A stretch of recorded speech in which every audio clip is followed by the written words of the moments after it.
the hard work. No, you're totally right. Like just like, Google wasn't the first search engine and Facebook wasn't the first social network. There's always room to do things differently, do things with your own spin.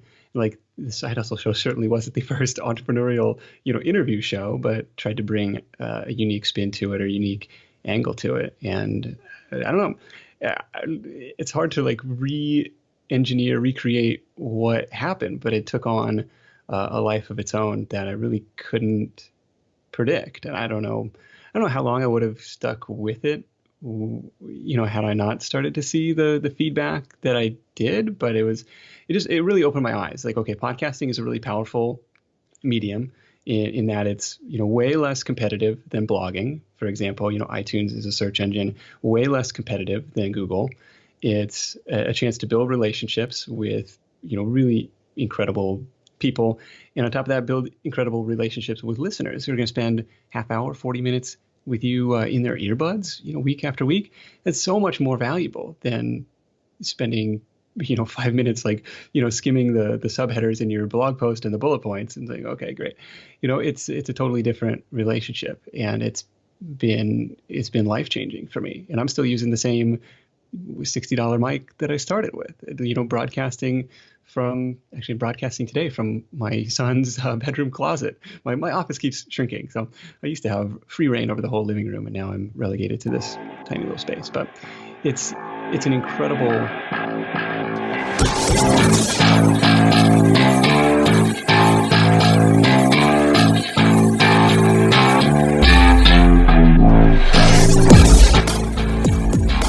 This is Scratch Your Own Itch, the one show that delivers the conversations that we're afraid to share, but need to. This show is all about creating a life worth living. I'm Logan Tyler Nelson, and I'm your host. So, you're going to hear conversations with creators and entrepreneurs talk about what they do, their current and past traumas, how they became who they are, and what they are truly curious about. This is the show where we talk about the things we think about a lot, but need to talk about more. Please take note that this show is not a substitute for actually creating a life worth living, because this show will stir your beliefs, make you question what it means to create a life worth living. So my promise to you is to always give you one question to answer for yourself today to start turning your dreams into a reality.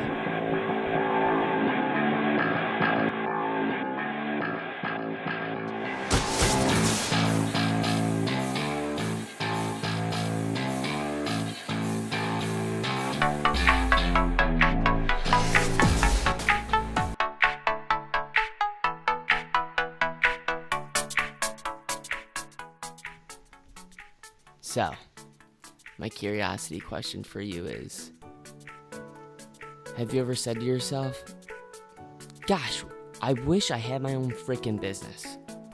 Alright, let me say this again. Gosh, I wish I had my own freaking business. And to add to that, work for my customers, work for myself, and not to be underpaid doing something I don't truly love. And if this is you, I want to let you know that you are not alone. The majority of entrepreneurs set out to create a company with $10,000 or less. That's according to a recent Intuit survey of 500 small businesses across the country. The survey results also revealed that 3/4 of those business owners relied on their own savings to get started. Meanwhile, most of them didn't initially feel like they had enough financial backings to actually start up a smart business. 68% said that looking back on their first year in business, they wish they would have spent more time learning about financial management. So, if any of this is sort of scratching your own itch or making you a little interested on how to start a side hustle, because that's the topic we are talking about, starting a side hustle / business.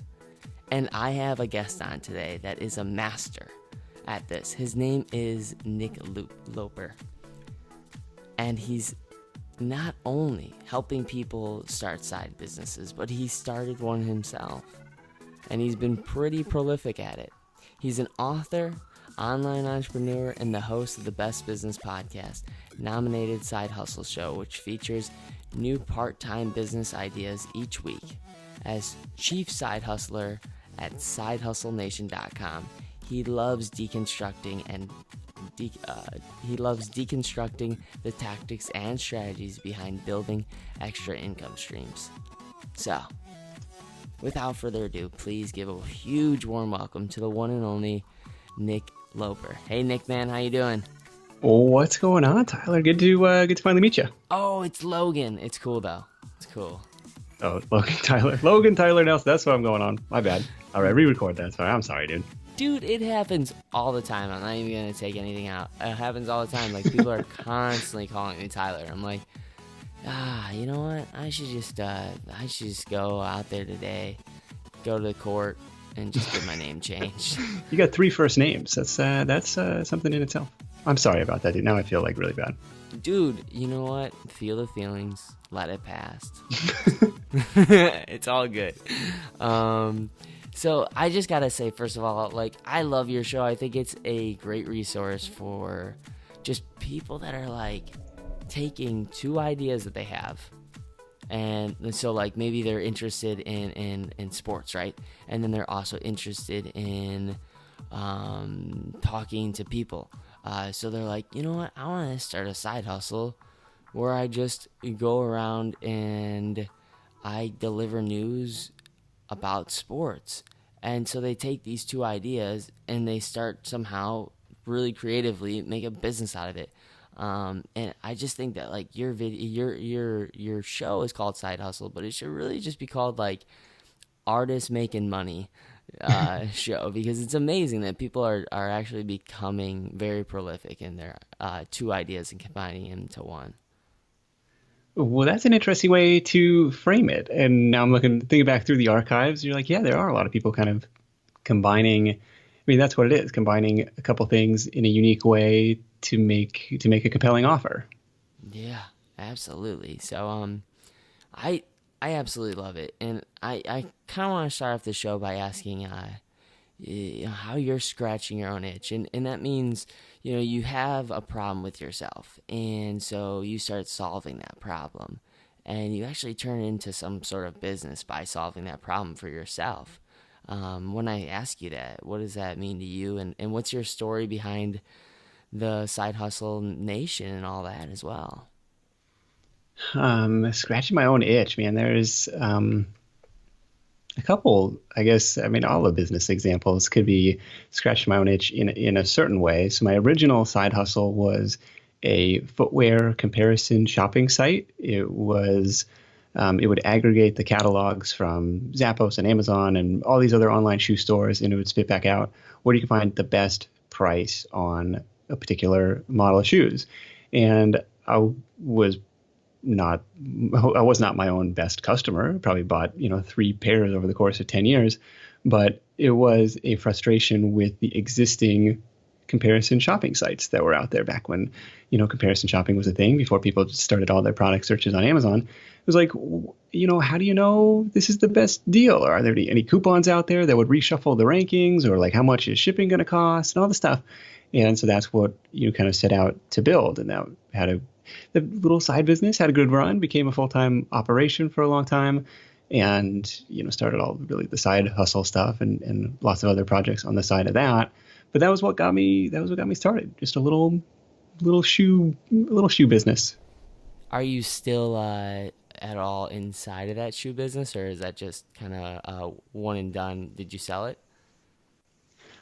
In hindsight, I wish I'd sold it. It kind of waned and it died kind of a slow and painful death a few years ago. It, when my virtual assistant started making more than me some months, it was like, this is not working on. But luckily at the time had a couple other projects, including the side hustle show, that were more fun, and we're starting to see some traction. So that's where I focused my energy after that. Very neat. Very cool. Very, very cool. So Do you have a story behind just like what made you really get more interested in all these side hustles and to start your show? And I mean, to go 300 plus episodes on just not only stories about yourself when your side hustles, but stories about other people. And where did you find these people? And dig deep, yeah. Man, so the show started almost out of like peer pressure in that everybody was like, oh, you got to start a podcast. Audio is the future. iTunes is amazing. And I was like, well, that sounds better than starting video. Let me give it a shot. Like, honestly, I have no idea, how to start a show, how to be a good host, how to do any of this stuff. But it was like, okay, being an introvert, it's like, well, you can interview people and let them do most of the talking. And, maybe some of their smarts will rub off on you and you can learn some stuff along the way. So part of it was selfless in that, you could share that wisdom with anybody listening. And part of it was selfish because like, well, sometimes these people, I've talked to people who charge $1,000 an hour or more for their time. And here they're given 40 minutes of free consultation in a way. It's like, well, shoot, I better go and act on this. I better go implement this stuff and have turned several of the guests' suggestions and ideas into income streams, businesses of my own.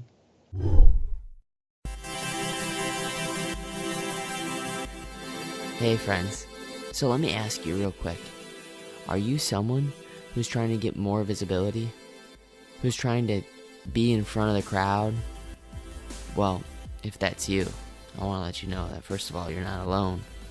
Second of all, if you want to get on more podcasts, or ones that actually scratch your own itch, meaning maybe you have a book, or a business, or maybe you do speaking, or if you don't yet do speaking, maybe you can, and maybe you'd love to. Well, I put something together for you, and in this little giveaway, I'm going to show you how to pitch yourself or podcast, and how to actually be professional when you show up so you can be the next authority in your niche, so you can start scratching your own itch. I know what it's like to build something, create something, and then there just be crickets. No one wants that. You need to be seen. You need to be heard because you have a message to share. A message that is worthy of hearing. Podcasts nowadays, more than ever, are being consumed by people. And guess who's actually learning the knowledge that's being shared? It's podcast listeners. It gives you a license to be an authority in whatever area you really dream of being an authority in. So if this at all starts to give you a little itch to scratch, just email Logan at LoganTylerNelson.com. Again, that's Logan at LoganTylerNelson.com.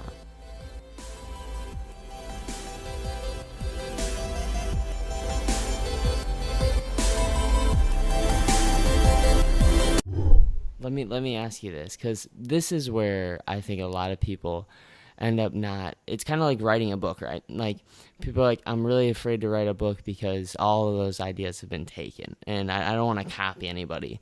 But like I started finally just drinking this sort of juice that's called great artists at least steal.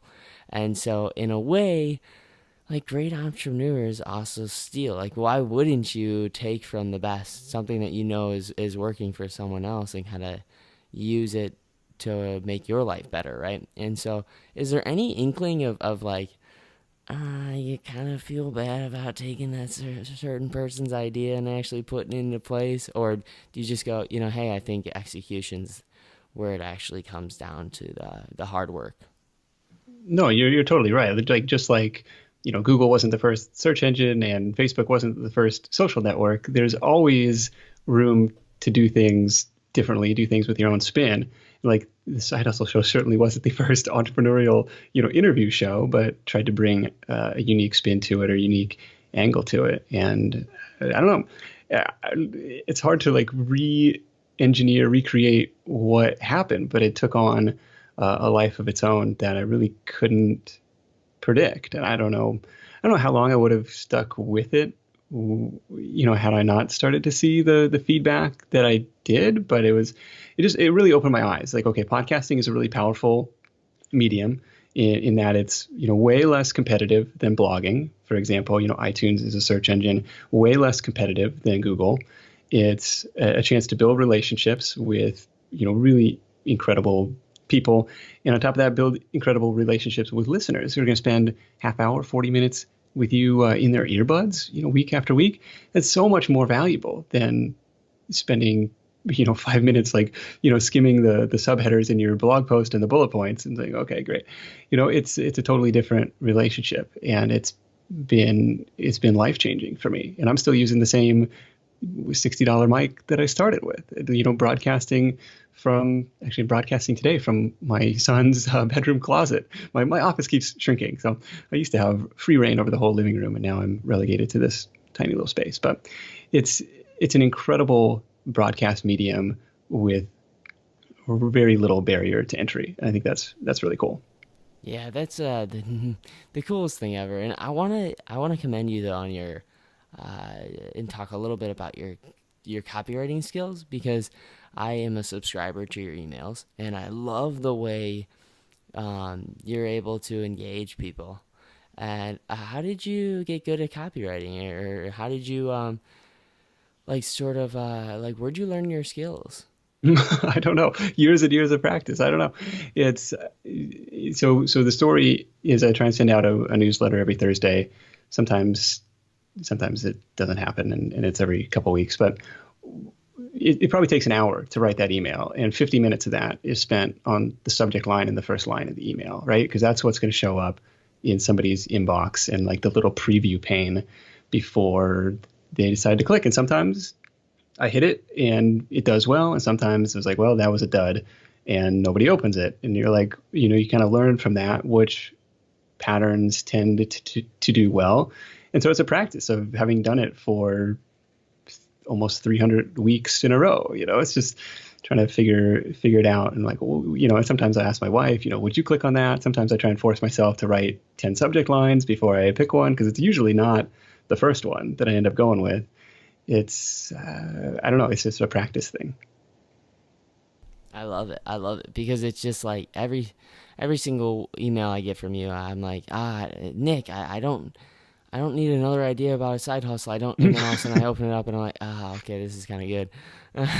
Well, you can look, you could do this, in your own inbox and say, well, which were the ones that were compelling enough for you to click on? One is like the trust with the sender, right? Like, do I care enough, even if it is, an interesting subject line, like, do I care enough to open this? But other ones are like, why, they got to leave you wanting more a little bit. One company that does really, really well with this is rover.com. It's like an Airbnb for dogs, like a dog sitting service. And when I signed up for the site, they made me punch in the name of my dog. Mochi is our little side hustle Shih Tzu. So every email I get from them, or almost every email I get from them, has Mochi in the subject line. Is Mochi barking too much? How to stop Mochi from, destroying your furniture? Or is Mochi sad? And it's like, well, crap, I want to click on that. I want to learn, like, how am I neglecting my dog or whatever? Am I scarring him for life? So they do a really good job with it. And then there's other ones that you get, and the example is my former employer. So I used to work for Ford and somehow got on their newsletter list. And it was like August newsletter. I just wanted to like screen capture this and send it to someone like in the marketing department and be like, really? This is the best you could come up with, was August, a newsletter, not like, you'll never guess how, I don't know, the new Mustang has however many horsepower, just anything would be better than August newsletter. Oh man, I love this. I love this. Oh man, so much. I love this because, gosh, I didn't even know there was a rover. Like, it is exactly the definition of what an artist is. It's to take one business and combine it to another one, like a dog walking meets Airbnb. Like, that is great.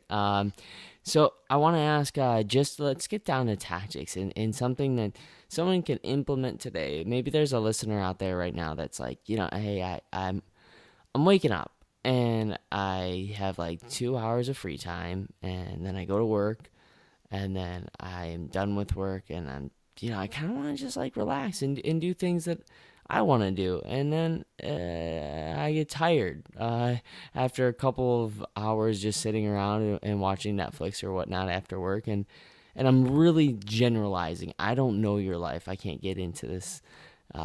Whoever is listening right now that needs to listen to your heart, I think, though, is a way of knowing which side hustle to even open up, is to listen to your heart. When you sort of help, friends of yours, or maybe you coach with this, what is like one question that you ask someone when they're deciding that they want to start a side hustle? Oh man, we could go open a can of worms on this stuff. Just in terms of like trying to come up with a side hustle idea, or like, I mean, because there's a million different directions you could go. Yeah, so like a person's like, hey, I want to do a side hustle, and I have a very strong interest in. I love talking to people. I love being able to talk about their stories. I love being able to share their messages. But I don't know how to do that, and I don't know how I would ever make money doing something like that. Right, right, right.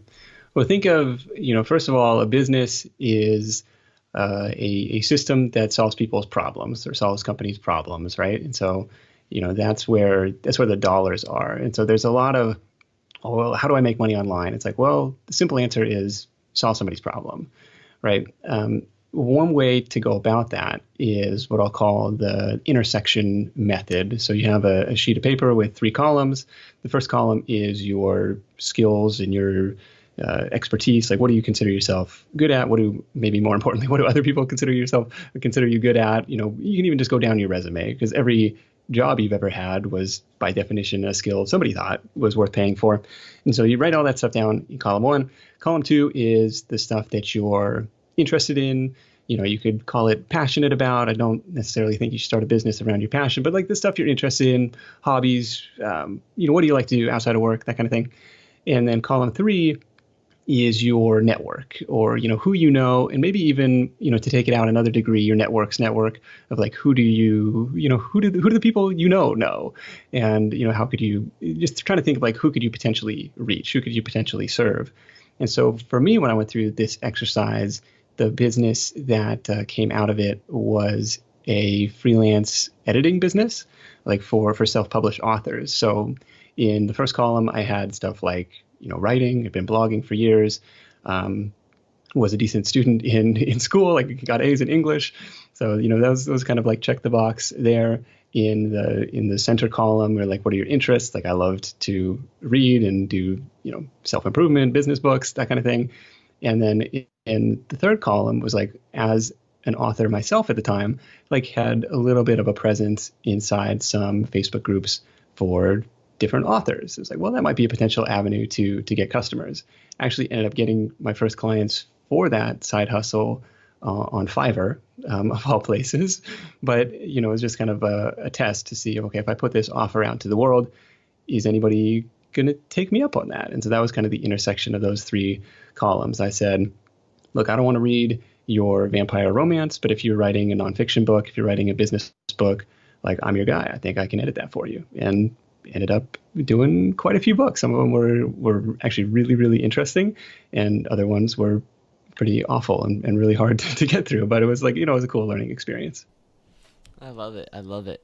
Because I think it really breaks down, like, that's a system. And I think that that's kind of the secret towards knowing that whatever you're doing right now is something that, even though it's not working, as long as you can put it into a system and have a process, that awesome other word, process, to the way that you're doing things, like doing the three section chart, which I really love that you talk about, is a system or a process that you can go down and do it right now. Stop this and start it, or maybe listen to the rest of this, because we might get into some awesome more stuff. But I mean, I'll put in the show notes, sort of like checklist that you did. That's awesome, man. Like, I took notes just now. I'm like, wow, this is a great idea.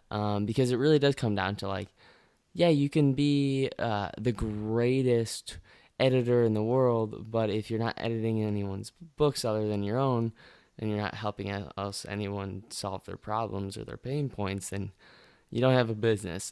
And so I love how complicated we can make it, though, as the world today definitely is very, very it's cool kind of to be an entrepreneur, or it's like it's savvy. Like every time I go on YouTube, there's ads just popping up with, did you know that I could start your business today just with $5? It's like the coolest thing in the world is to be an entrepreneur. It used to be an actor, but now it's just be a side hustle entrepreneur. Do you know what I mean? Well, I don't know if you have run into this too, but like the common perception is, I got to come up with something that's never been done before. It's got to be super innovative and curve jumping, new technology, startup, raise, venture capital and stuff. Like the truth is, like you just have to do something, and it's probably safer to do something that somebody else is already doing, just with your own unique spin on it.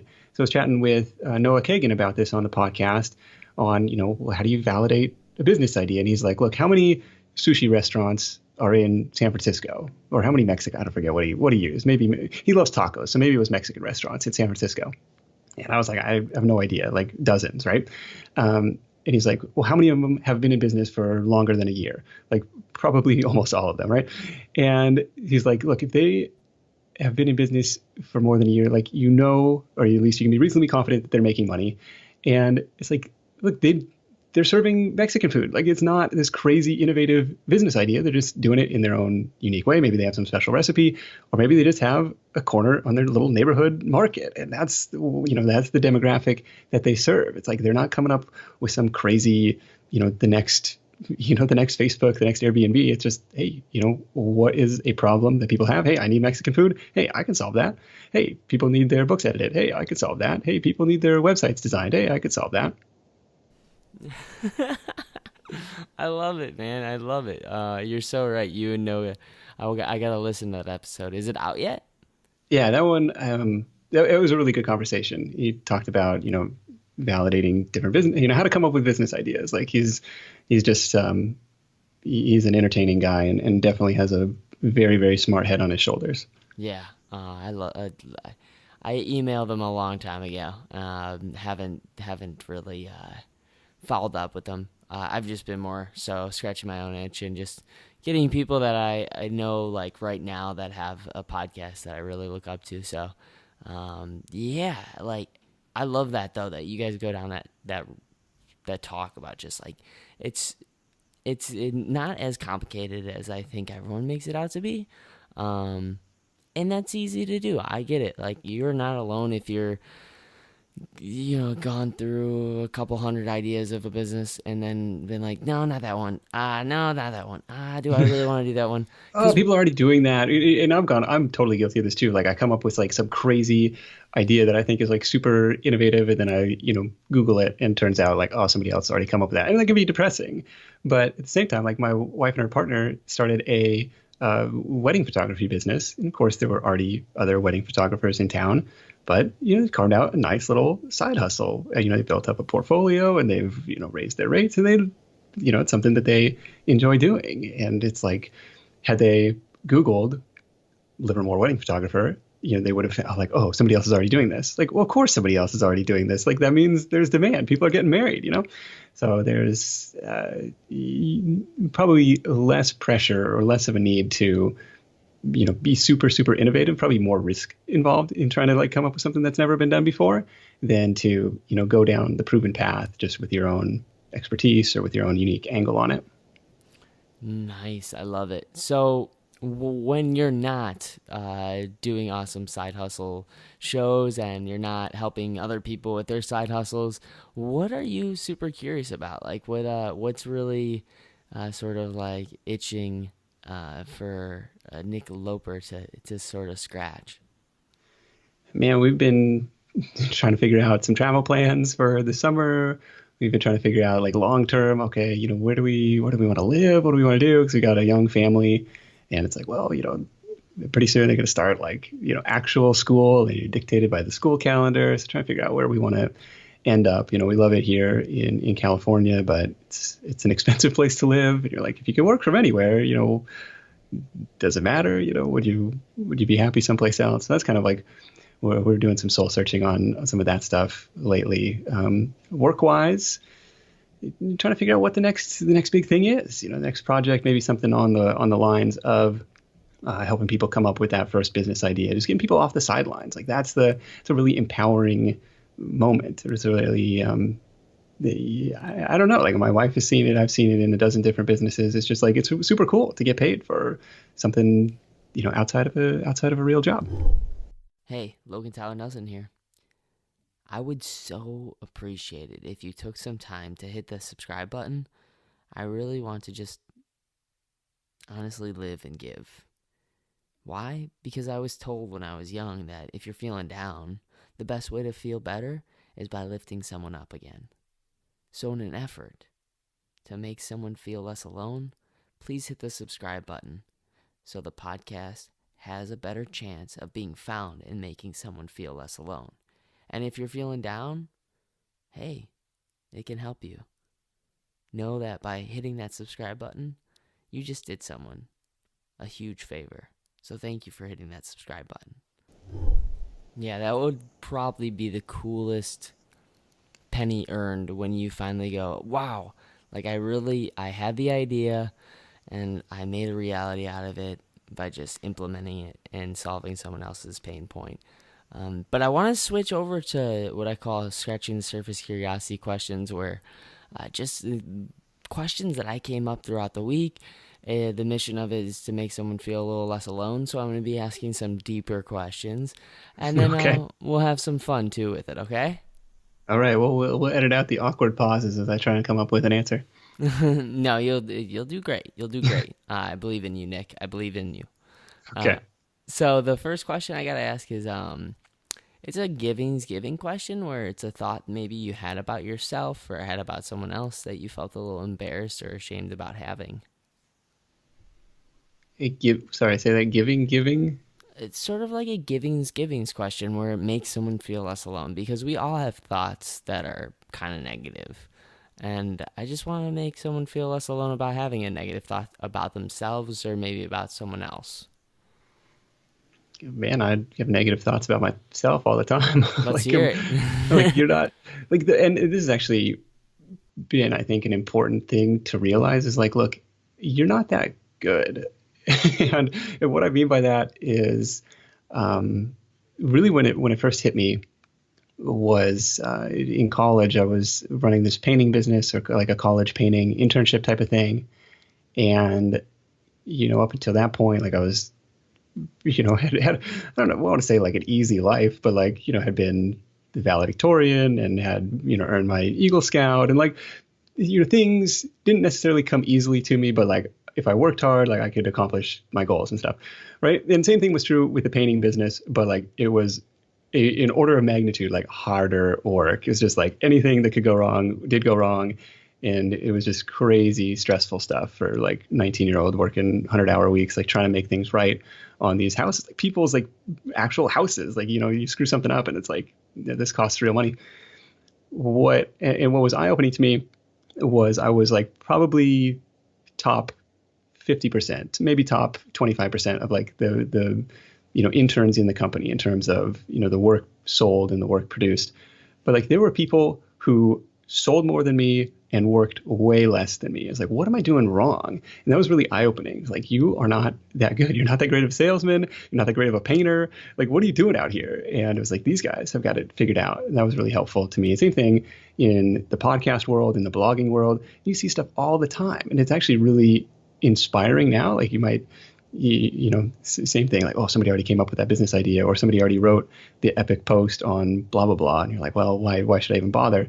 But like, it's actually really inspiring because it kind of like inspires you to raise your game on the podcast front.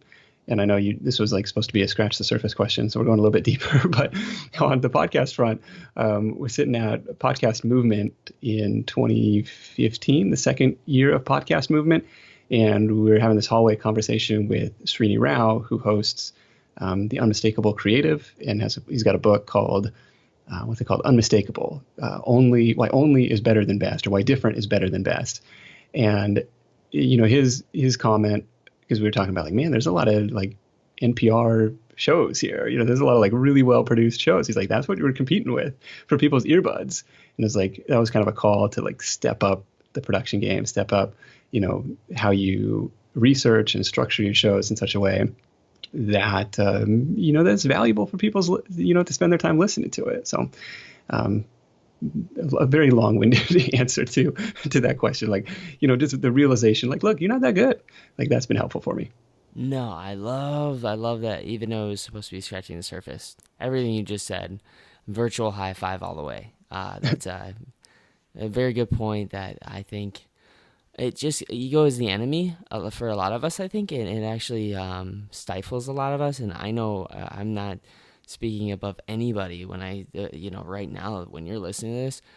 I know for a fact that I have to kind of check myself before I wreck myself, because I think, whenever any awesome accomplishment happens and someone tries to give me a better way of doing it, I go, no, I've got my way. It's fine. Or, like for you with the valedictorian, like I'm smart as heck. Like I got valedictorian, But the next question I want to ask you is, what do you think is a application on your phone that someone has taken and actually turned into a side hustle and made money from it? So, for example, like maybe there's logo designing, or maybe there is someone who uses, only edit on their phone, and so they use the notes application. What's like one of your favorite apps for that?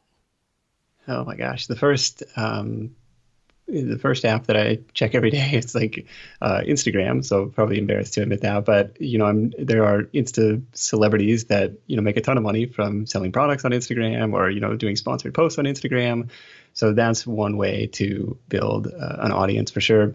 The other app that comes to mind, or something that I started using again in the past couple of weeks, is MyFitnessPal, which is like a meal tracker app, or calorie counting app kind of in a way. But I mean, there's people who build entire, fitness related, health and fitness related businesses, and just use that as a tool kind of in their arsenal as well. That's an interesting question. I don't know, like I'm going to flip that around and ask you, like what would be an app on your phone that somebody's turned into a business?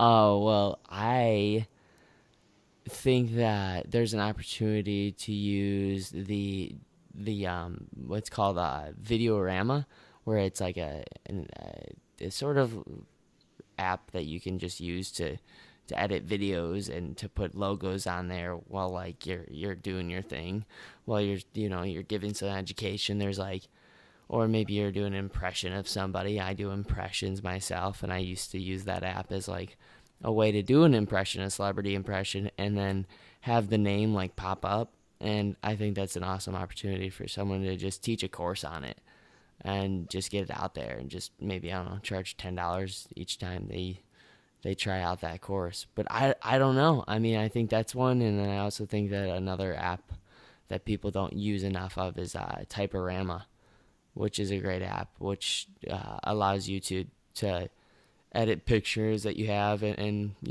plug it into Instagram with some sort of text on it.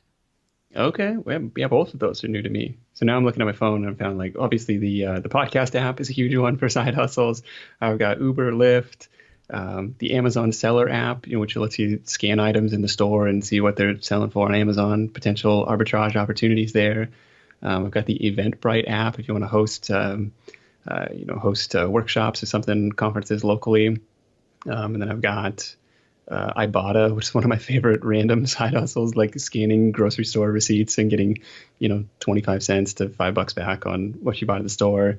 I've got GigWalk, which, sometimes there's gigs near me, sometimes there's not. Basically, oftentimes it's like going into the store and like taking pictures and then put $3 or $4 in your account. Got stuff like Uber Eats and Caviar, like deliver food. And I've got like Airbnb. So lots and lots of different app-based side hustle opportunities for sure.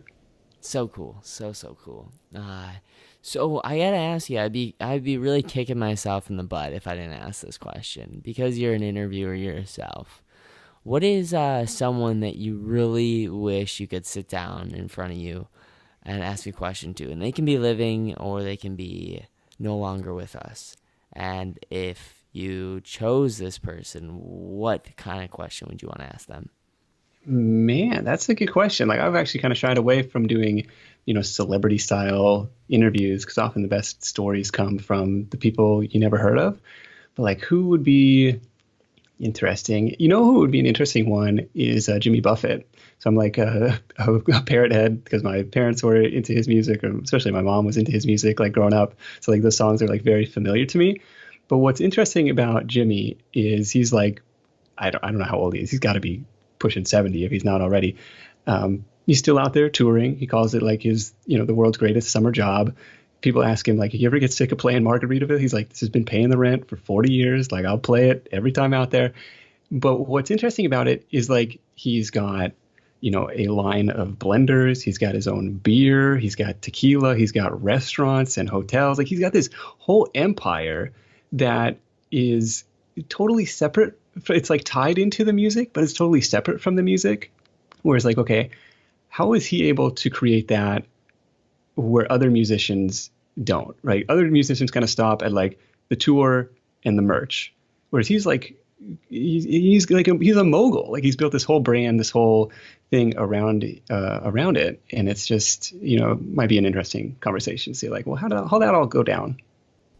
Oh, that's so. Oh, but if you look, there's other artists that kind of do that too. Like Francis Ford Coppola has his wine business, the Coppola wine, but he's also I would say, without a doubt, top 5 directors that's ever directed a movie. I mean, Godfather and right.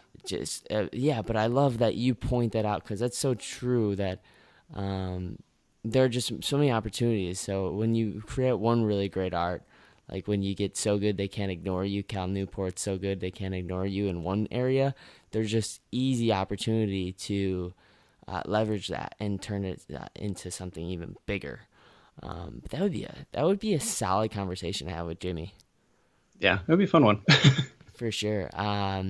So the next question I'd like to ask is, if you could pick out just one sort of big life change that you noticed in yourself after you started interviewing people, what would that be? So the biggest unexpected benefit has been a really worldwide network of listeners, and really building the network myself, like building a network just with listeners and with guests. Like that's been really kind of unexpected.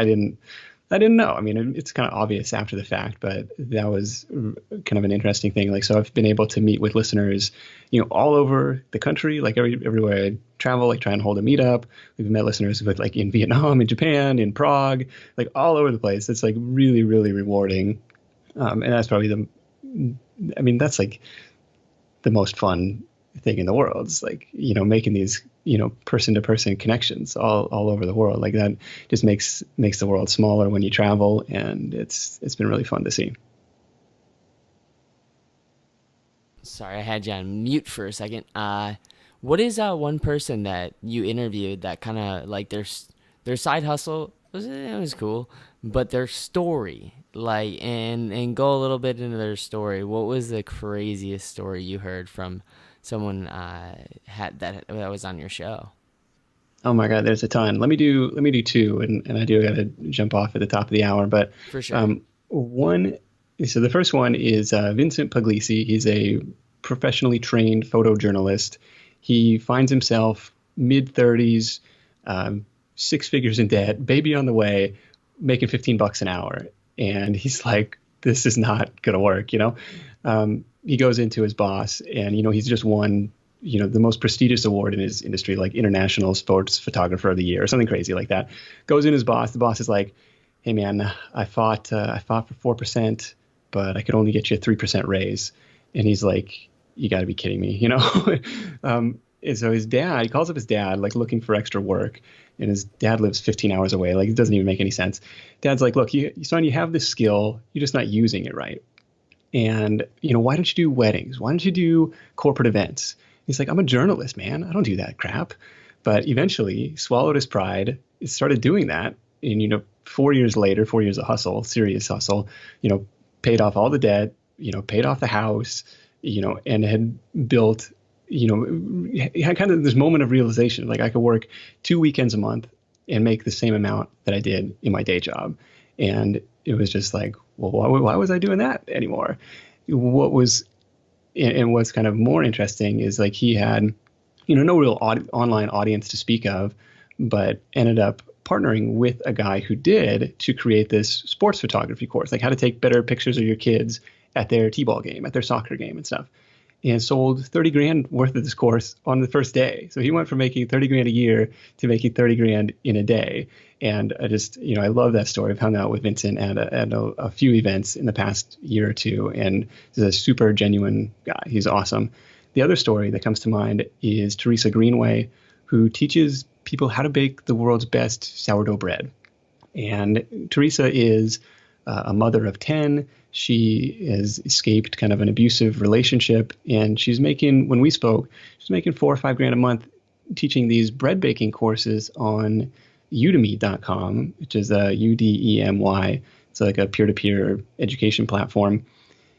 And she told me, like, start with what you have when you have it. And she told me that her first course has a lot of close-ups of her hands working the dough, because she doesn't want people to know that she's filming in this dingy garage. Like if I zoom out, you're going to see the oil stain on the floor and my crappy, clunky laptop that's about to break. It was a really, really inspiring story.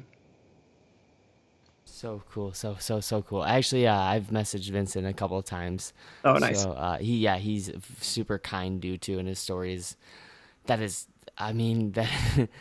crazy. That's nuts. It's kind of like this sort of overnight success that you hear from the Oscars. The sort of like, yeah, this was an overnight success, except for also 35 years of auditioning for free, and yeah. So, anyways, though, where can anybody that is listening to this, where can they support you in your efforts, my man? Of course, would love to have you tune in to the Side Hustle Show. You can find it on iTunes, or you can find it at sidehustlenation.com. And if you're still looking for that side hustle idea, would love to have you hit up sidehustlenation.com/ideas for a constantly updated laundry list of ideas. Hopefully get the creative juices flowing over there. Yes, please check it out. It is an amazing resource. And I'll tell you what, anyone that's listening right now to this, just know that you're listening to someone that is, he's a great character. Like, he means a lot to me because of just the amount of material and content that he puts out there for me to feel less anxietal and less scared about maybe starting a new venture. He gives so much information around before selling yourself short and maybe spending a bunch of money on something that's not going to work. Nick really validates the idea and goes out along his way, way above his way.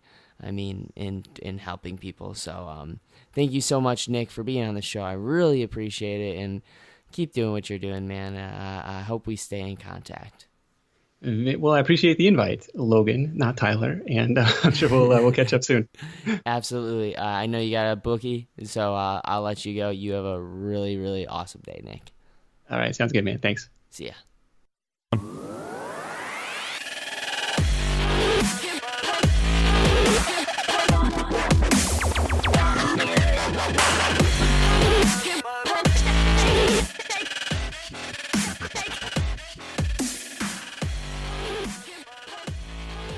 All right, there's another episode of Scratch Your Own Itch.